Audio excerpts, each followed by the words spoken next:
Bien, quiero hacer una introducción a la microbiología. Bien, o sea, vamos a hacer una introducción a lo que es el estudio de los microorganismos o también llamados de microbios, ¿cierto? Que vienen siendo principalmente, sí, principalmente se va a estudiar a los virus, ¿cierto? Luego vamos a estudiar a las bacterias. O sea, los estoy organizando de menor a mayor complejidad, ¿sí? Los más simples son los virus estructuralmente. Luego tenemos a las bacterias, luego tenemos a los hongos y luego tenemos a los parásitos, ¿bien? Estos serían principalmente los microorganismos patógenos para el ser humano que se estudia en la microbiología médica, ¿cierto? En medicina, bien, no solo en medicina, en el área de la salud. Bien, los organicé de esta forma porque les dije que vamos de lo más simple a lo más complejo y los virus serían lo más simple porque los virus estructuralmente solamente están formados por material genético que puede ser de tipo ADN o de tipo ARN, ¿sí?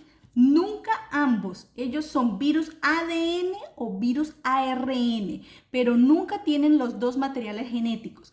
Incluso por ese motivo es que se dice que los virus no son células, sino que se les llama de acelulares. ¿Sí? No son células. Entonces, a veces a los virus es difícil incluirlos dentro del concepto de microorganismos porque un microorganismo como tal, en su definición, es un ser vivo. Es un ser vivo que puede ser visualizado únicamente al microscopio. O sea, la definición general de microorganismo es un organismo microscópico. Ese microorganismo microscópico solo puede visualizarse al microscopio, ¿sí? Sería al microscopio óptico o al microscopio electrónico, ¿cierto? Serían los dos tipos de microscopía que están disponibles actualmente, óptica o electrónica, electrónica de barrido o electrónica de transición. Bien, entonces, estos microorganismos o organismos microscópicos, ¿qué pasa? Son seres vivos y los virus como únicamente tienen un tipo material genético, por eso ellos no se consideran seres vivos, porque para que un ser sea un ser vivo como tal, debe tener los dos materiales genéticos, o sea, debe tener ADN y ARN. En cambio, los virus son la excepción. Entonces, por eso a veces a los virus es difícil encuadrarlos o incluirlos dentro de ese concepto de microorganismos o de microbios, bien, porque si bien los virus sí son organismos microscópicos, son muy pequeños, bien, que solamente pueden visualizarse al microscopio óptico, los virus no son seres vivos, o sea, porque acá los microbios, los microorganismos son seres vivos microscópicos, bien. Entonces, bien, esto como para llamar la atención. E incluso si vamos a la definición aquí como tal, también a veces es difícil incluir a los parásitos dentro de este concepto de microorganismo. ¿Por qué? A pesar de que los parásitos sí tienen ambos materiales genéticos, o sea, ellos sí tienen ADN y tienen ARN, ellos tienen ambos. ¿Qué pasa? Los parásitos no son exactamente organismos microscópicos, porque dentro de los parásitos, por ejemplo, encontramos la clásica división de parásitos en parásitos unicelulares, que son los protozoos, que esos sí son muy pequeñitos, que se ven al microscopio, bien, y por otra parte tenemos los metazoos, y dentro de esos metazoos tenemos a los helmintos, y tenemos aquí a los artrópodos, ¿bien? Entonces, lo que son los helmintos, dentro de los helmintos existen algunos gusanos y por ejemplo los artrópodos, que en artrópodos tenemos a los piojos, tenemos a los ácaros, tenemos a las pulgas, tenemos a los chinches, ¿bien? Estos Estos artrópodos, así como algunos helmintos que son llamados de gusanos, ellos los podemos ver a simple vista y no necesitamos de microscopio para visualizarlos. Entonces, digamos que también algunos parásitos no podrían incluirse dentro de este concepto de microorganismos. O sea, en conclusión, ese concepto de microorganismos es algo limitado porque no incluye muy bien a los virus ni incluye muy bien a algunos parásitos. Sin embargo, es el concepto que clásicamente se utiliza para definirlos. Bien, entonces continuemos. Los virus, que vienen siendo los más simples, bien, están compuestos únicamente por ADN o por ARN. Y además de eso, los virus están compuestos por una cápside proteica, o sea, ADN, ARN más proteína, que es una cápside que los recubre, una cápside proteica, y a veces pueden tener o no una envoltura, que es una membrana lipídica. Bien, eso por parte de los virus. En las bacterias, a ver acá de otro color, en las bacterias vamos a encontrar que ellas se incluyen perfectamente dentro de la definición de microorganismos porque ellas poseen ADN y también poseen ARN, poseen ambos materiales genéticos. Entonces, como tienen ambos materiales genéticos, encajan perfecto en la definición de ser vivo, y como son de un tamaño microscópico, pues encajan perfecto dentro de la definición de microorganismos. Las bacterias serían los microorganismos más simples. Las bacterias son microorganismos unicelulares, están compuestos por una única célula, y esa célula tiene la característica que es una célula procariota. O sea, es aquella célula que no tiene un núcleo verdadero, bien, no tiene un verdadero núcleo, a diferencia de las células eucariotas. Por ejemplo, las células de los seres humanos, son células eucariotas. O sea, son células que tienen un núcleo verdadero, bien, tienen un núcleo. En cambio, lo que las bacterias tienen realmente no se llama de núcleo, sino que se llama de región nuclear o nucleoide, bien, esta es una gran diferencia, por eso ya son procariotas. Luego vamos a encontrar a los hongos. Los hongos también son seres vivos, microorganismos que tienen ADN y también tienen, vamos a otro color, ese aquí, así, no. Y los hongos, volvamos aquí, tienen ADN y ARN, entonces ellos son perfectamente considerados como seres vivos porque tienen ambos materiales genéticos. Y los hongos ya se consideran unos microorganismos un poco más complejos que las bacterias. ¿Por qué? Porque los hongos son microorganismos eucariotas. Bien, eucariotas. Bien.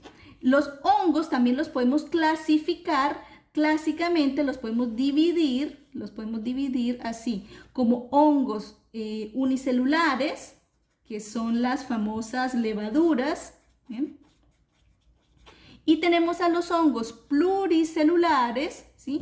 Que son los famosos micelios, o también micelios, o que antiguamente eran llamados de mohos, ¿bien? Los mohos. Los mohos realmente son una agrupación de hifas, y esas hifas forman micelios. Entonces esos son los hongos pluricelulares. Ellos son microorganismos eucariotas, o sea, ellos poseen un núcleo verdadero, al igual que las células humanas.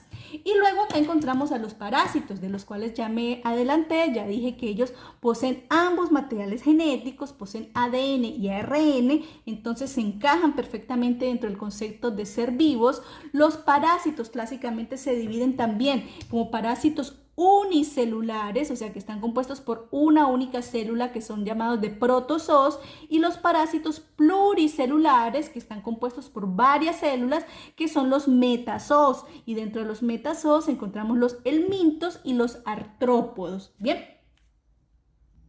Así que en microbiología vamos a estudiar en detalle lo que viene siendo la estructura, la composición y los diferentes tipos de virus, de bacterias, de hongos, parásitos.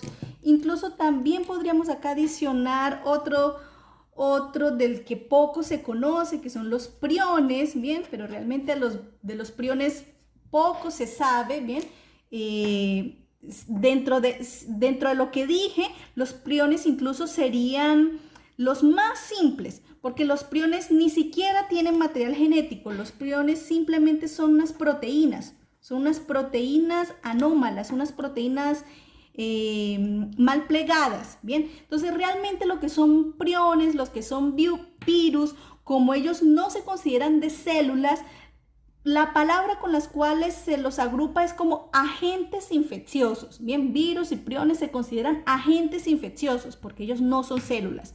Mientras que bacterias, hongos y parásitos es lo que se considera propiamente de microorganismos y patógenos. Bien, en este caso, que es lo que vamos a estudiar en microbiología médica. Algo muy importante también a tener en cuenta dentro de la microbiología, o lo que nos ayuda todo este conocimiento de los microorganismos, es para entender también el tratamiento, el uso de antimicrobianos que se utiliza contra cada uno de estos microorganismos. ¿Por qué? Porque, por ejemplo, vamos a tener que para virus se utilizan los antivirales, ¿cierto? Para bacterias vamos a utilizar son los antibacterianos, que son conocidos, los famosos antibióticos, bien, mientras que para los hongos pues vamos a utilizar los antifúngicos, porque los hongos pertenecen al reino fungi, bien, por eso como ellos son del reino fungi, por eso también son llamados de antifúngicos, o también se pueden llamar de antimicóticos, ¿sí?, a los fármacos que se utilizan para tratar las infecciones por hongos. Y luego vamos a tener pues a los antiparasitarios, ¿bien? Que es, así como su nombre lo indica, pues son fármacos en contra de los parásitos, para destruir a los parásitos, ¿bien? Algo relevante en cuanto a esto es que tengamos en cuenta que las características de procariota y eucariota en estos microorganismos es lo que me va a ayudar a entender un poco de lo que es la toxicidad selectiva de estos fármacos. ¿Qué pasa? Como las células humanas son células eucariotas, ¿cierto? ¿Qué pasa? Los antibióticos que van a estar dirigidos contra células bacterianas, que son células procariotas, ellos tienen una toxicidad selectiva, o sea, únicamente van a destruir, van a ser tóxicos para bacterias, porque las bacterias son procariotas, diferente de las células humanas, que son eucariotas. En cambio, esto de la toxicidad selectiva ya representa un desafío, ¿sí? Ya realmente es algo más problemático en cuanto de los fármacos antifúngicos y antiparasitarios. ¿Por qué? Porque ya vimos que tanto los hongos como los parásitos, ellos son células eucariotas, ¿sí? Entonces, son células eucariotas al igual que las células humanas. Así que cuando se toma un antifúngico, un antimicótico o un antiparasitario, estos también pueden resultar tóxicos para las células humanas. ¿Por qué? Porque todos son células eucariotas, a diferencia de los antibióticos, que como son células procariotas, ellos tienen una toxicidad selectiva, o sea, eso hace que estos fármacos sean un poco más seguros, ¿cierto? Sin embargo, obviamente los antibióticos tienen unos efectos secundarios, al igual que los antifúngicos y que los antiparasitarios también tienen efectos secundarios, pero digamos que serían, digamos, menores en comparación, debido a esa grande diferencia de que antibiótico tiene como blanco, ¿sí? Como está direccionado acá para una célula procariota, que es diferente de la célula humana, que es una célula eucariota. Incluso eso también nos ayuda a entender por qué la cantidad de antibióticos que existe es mucho mayor que la cantidad de antifúngicos o que la cantidad de antiparasitarios, incluso que la cantidad de antivirales. ¿Por qué? Porque es difícil, digamos, elaborar un mecanismo que sea totalmente selectivo de hongos y parásitos, porque ellos son células eucariotas al igual que las células humanas. Y los virus, ¿qué pasa? Los virus son unos agentes infecciosos que ellos actúan como, se dice, actúan como parásitos obligatorios. o sea, son parásitos, pero no en el sentido estricto acá de ser microorganismos, sino que son parásitos en el sentido amplio debido a que los virus, ellos infectan células humanas. O sea, los virus, ellos se van a replicar en el interior de las células humanas. Así que para destruir un virus, pues habría que destruir a la célula humana que lo contiene, ¿cierto? Dentro de la cual se encuentra el virus. Por eso también resulta difícil elaborar fármacos antivirales que tengan una toxicidad selectiva para las células humanas, o sea, que no causen daño a las células humanas debido a esa biología que tienen los virus, debido a que ellos se multiplican, ¿sí?, dentro de células humanas, ¿bien? Así que todos esos mecanismos es lo que nos ayuda a comprender el estudio de la microbiología y también nos ayuda a comprender, por ejemplo, las formas de prevención de estas enfermedades, porque para los virus y para las bacterias, la prevención se ha centrado principalmente, por ejemplo, en el uso de las vacunas, ¿sí? Existen vacunas para virus, existen vacunas para bacterias, en cambio no existen vacunas para hongos, no existen vacunas para parásitos, sino que las medidas de prevención para hongos y para parásitos se centran principalmente en medidas de higiene y en medidas de saneamiento ambiental, ¿bien? Eso no significa que la higiene y el saneamiento ambiental también no sea útil y necesario para la prevención de enfermedades por bacterias o virus. También lo es, sí, también lo es. Solo que para virus y para bacterias, además, como forma de prevención, vamos a encontrar disponible en algunos casos específicos vacunas, mientras que para hongos y para parásitos no disponemos de vacunas, sino que lo más importante es mantener unas buenas medidas de higiene y unas buenas medidas de saneamiento ambiental, ¿bien? Así que bueno, más o menos alrededor de la microbiología se van a estudiar diferentes patógenos, ¿sí? Se van a estudiar más o menos, creo que son alrededor de más o menos unos 40 virus, unas 60 bacterias. Los hongos son más poquito, como unos 20 hongos, ¿sí? Más o menos, y unos 40 parásitos, ¿bien? Entonces, más o menos, esa sería la cantidad de microorganismos patógenos que afectan a las células humanas.